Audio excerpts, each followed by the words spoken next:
Hello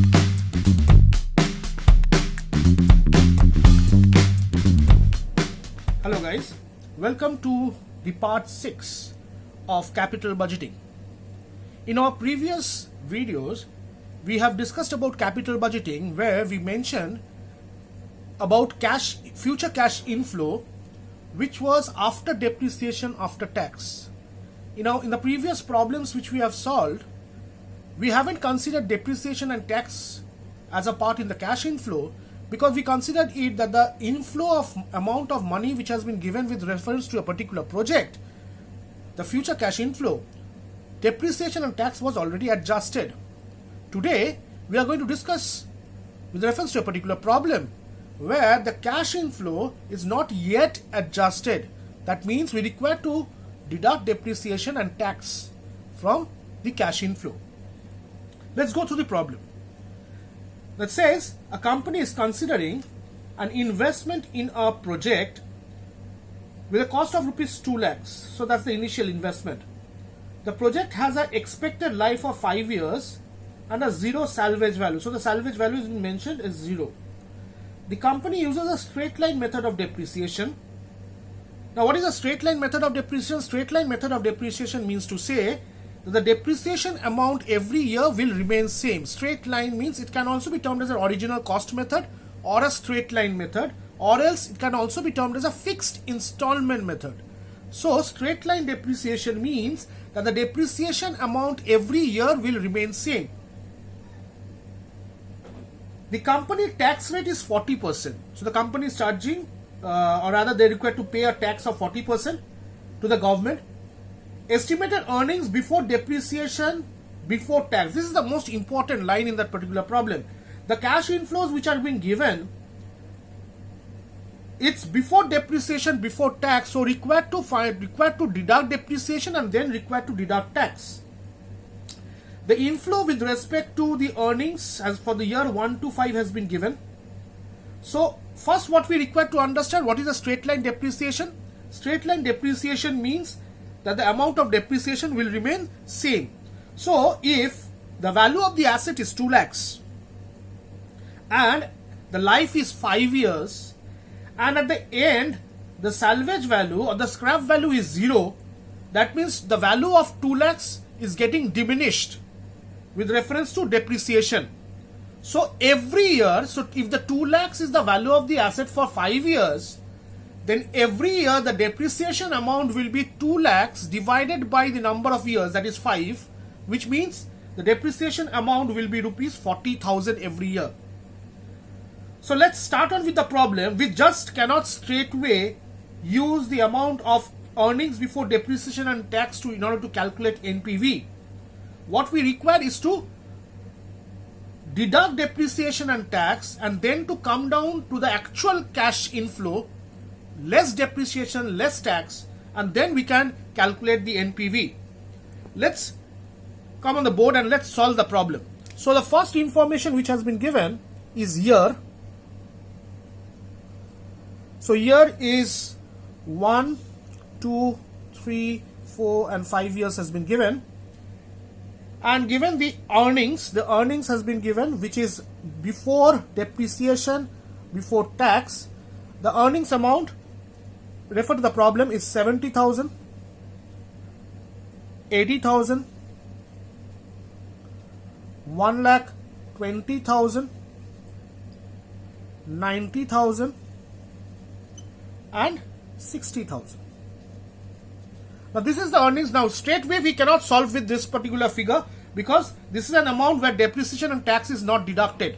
So what we require to do, we require to find out. So first what we are going to do, we are going to find out depreciation. Now I said how to calculate depreciation. Since it's in a straight line method, then depreciation will be equal to the value of the asset 2 lakhs divided by the lifetime of the asset. Since the salvage value is 0, so 2 lakhs divided by 5. So every year the depreciation is 40,000. How we are getting 40,000? We are getting 40,000 how? It's 2 lakhs divided by 2 lakhs minus 0, the scrap value, divided by life is 40,000. So every year we got 40,000 as depreciation. So next is earnings, now depreciation. Now what comes? The next part comes earnings before tax, we term it as EBT, the earnings before tax. Now earnings before tax is how much? The earnings amount minus the depreciation amount. So for 70,000 minus 40,000 is 30,000. Next comes is 40,000. So how we are calculating? Earnings minus depreciation. So we are reducing the earnings. We are removing the amount of depreciation, because depreciation is a loss. In accounting, if you remember, we used to charge depreciation profit and loss account. So depreciation is basically a loss. So the earnings, so loss has to be adjusted from the earnings. So we are adjusting the loss. So actual earnings before tax is basically 50,000. And this is 20,000. So we got EBT. The next comes is tax. Now tax is given at the rate 40%. So we require to calculate tax at the rate 40% on EBT. Now EBT is already given in this particular problem. Now EBT is 30,000. So we already have calculated 30,000 into 0.4. 40% is 12,000. Rather we will, okay, 12,000. So we take this as 12,000. Now next is 40,000. So 40,000 into 0.4. 0.4 by 40% tax means 0.4. 40 by 100. So 16,000. Next is 80,000. So change it to 80,000. It's coming 32,000. This is a tax component. Next is 50,000. So 50,000 into 0.4 is 20,000 of tax, which we require to pay to government. And last is 20,000. So 20,000 into 0.4 is 8,000 amount of tax which we require to give. So we already have calculated EBT. From EBT I have calculated tax at the rate 40%. Now once we have got the tax amount, now what we try to find? PAT, which is profit after tax. So first was year, second was earnings, next is depreciation, next is EBT, then we calculated tax, and then we are calculating PAT. Now how we calculate PAT? Profit after tax is basically EBT minus tax. So 30,000 minus 12,000 is 18,000. 40,000 minus 16,000 is 24,000. Next 80,000 minus 32,000 is 48,000. This is 30,000 and this is 12,000. So we got the amount of profit after tax. Now once we have got profit after tax, now please understand, this is the most important concept here. We got earnings. Now this earnings is before depreciation before tax. If you remember, this earnings is before depreciation before tax. So if your earnings is before depreciation before tax, we require to remove the amount of depreciation and tax, and thereafter have to calculate and find out the actual earnings, and then only we can apply the method of NPV there. Because this particular earnings is a higher amount, because depreciation and tax is included here, inclusive. We require to remove those because depreciation is a loss and tax we require to pay to government. So that's not my actual earning. So my actual earning will be the deduction of depreciation and tax. So we calculate depreciation. We have reduced the amount of earning such that we can pay it from EBT. We can pay the tax amount from EBT. So what we did? From the actual earning, we removed the loss amount, depreciation, such that we can reduce the amount and can pay tax less. So we are paying tax less. We are not paying on 60,000. We are paying basically on 20,000. Because we have reduced it. From actual earnings, we have deducted the depreciation, the loss part. So we have reduced the actual earning, EBT, earning before tax, and thereafter on this I paid 40%, which is 8,000. So 20,000 minus 8,000 is 12,000. Now this is profit after tax. So I have given tax. Now what I require, once I have paid tax on the reduced amount. Now this, what is depreciation? Depreciation means a gradual decline in the book value of the asset. So if I am using an asset, every year because of wear and tear, the value of the asset is going to fall. But as such, in business, there is no change in the cash position. So depreciation of rupees 40,000 which I have deducted from earnings, basically this deduction has been done so as to reduce the earning before tax, such that I can pay less tax. But this amount is actually there in the business only. You had 60,000, you have given 8,000 rupees tax, basically. If you have 60,000 as your earning for 5th year, you have given 8,000 rupees tax. That means you already have 52,000 in your business. So what we do? So 52,000, where is coming? It is 12,000 plus 40,000. So what we do? We add back. Again I repeat. 60,000 was your earnings before depreciation, before tax. Intentionally I have reduced depreciation from this particular amount such that I can come to EBT, which is a lower amount. Such that 40% on 20,000 I paid less tax. 40% on 60,000 would have been quite higher compared to 20,000 ke upar 40%, which is rupees 8,000 only. So if 60,000 was the earning and I have paid 8,000 as tax, then basically I have 52,000 in my hand right now.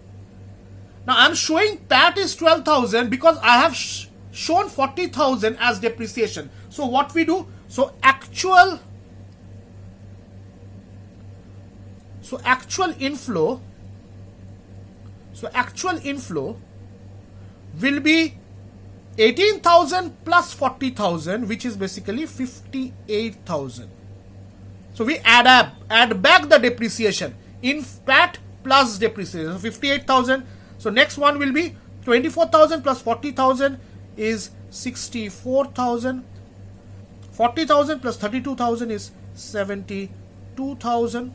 40,000 plus 30,000 is 70,000.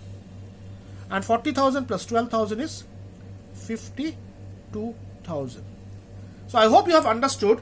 Again I give you the concept. 60,000 was the earning. 40,000 was depreciation. So intentionally I have deducted this such that I can bring it down to 20,000 and then paid tax. So I paid tax 8,000. So what's the logic? You had 60,000 as earnings and you have paid 8,000 as tax. So you must have 52,000 in your business. So PAT is showing 12,000 and depreciation is 40,000, which is there in your business. So total is 52,000. So we got this as, so this figure is important. So this is my actual inflow. Now with this, I am going to solve my NPV. Not with this. Because this was before depreciation, before tax. So I have deducted depreciation, I have deducted tax, and finally I have added back depreciation. Now what I require to do, now I will calculate NPV. So calculation of NPV. Now how I calculate NPV? Now this is a very simple concept. So I have year. So year is 1, 2, 3, just give me space, 4 and 5. And I got the actual inflow right now. I have the actual inflow. The actual inflow is this. So first year is 58,000.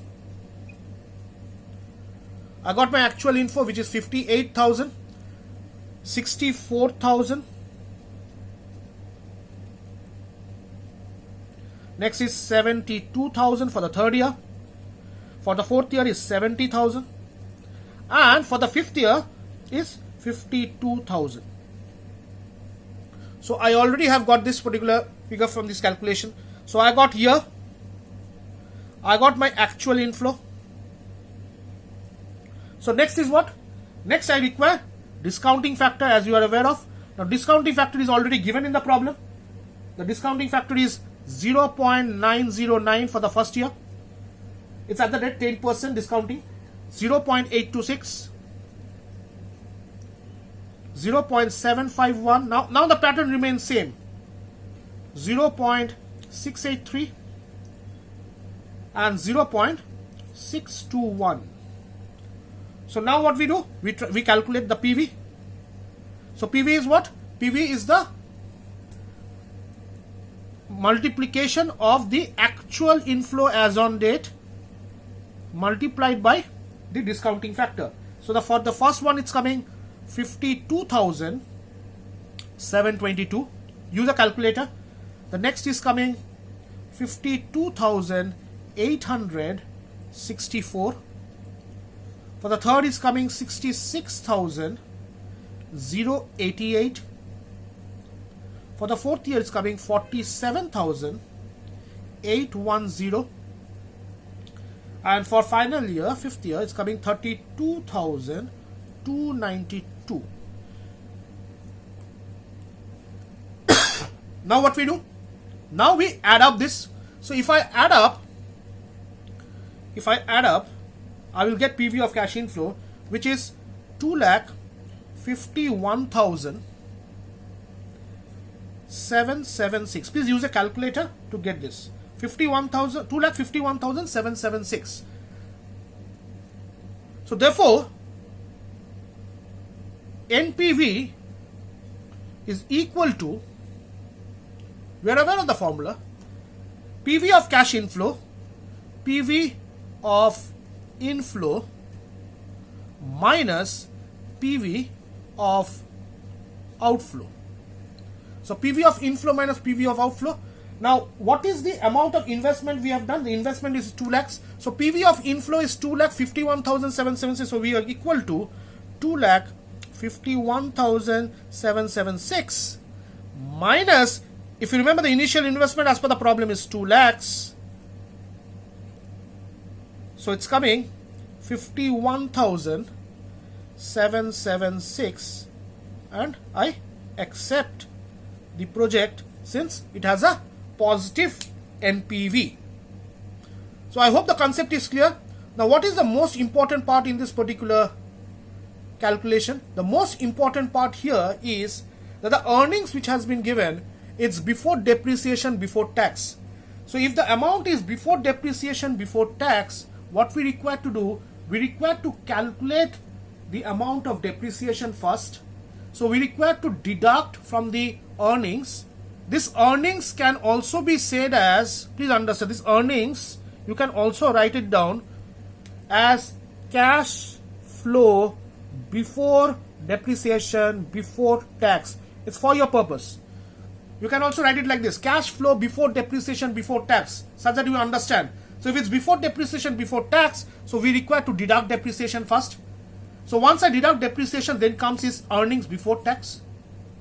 So thereafter we calculated tax. So we reduced from earning before tax the tax component, and then we added back the actual info. We added back 18,000 plus 40,000, 58,000. And thereafter we got the actual info. And with this particular amount, it is with this amount you require to do your NPV. You cannot do it with this, then it will be wrong. If the cash flow is after, so this is cash flow after depreciation, after tax. And thereafter we have taken those figures into consideration, and with respect to a discounting factor we calculated, and we got the cash inflow as 2,51,776. And then what we did, then we calculated NPV, and we said that yes, we can accept this particular project. So I hope the concept is clear with reference to cash flow before depreciation, before tax, where we require to adjust depreciation and tax in order to get the actual inflow for calculation of NPV. In the next video, we will be discussing on the next concept of discounted cash flow method, which is internal rate of return. Thank you. Have a good day.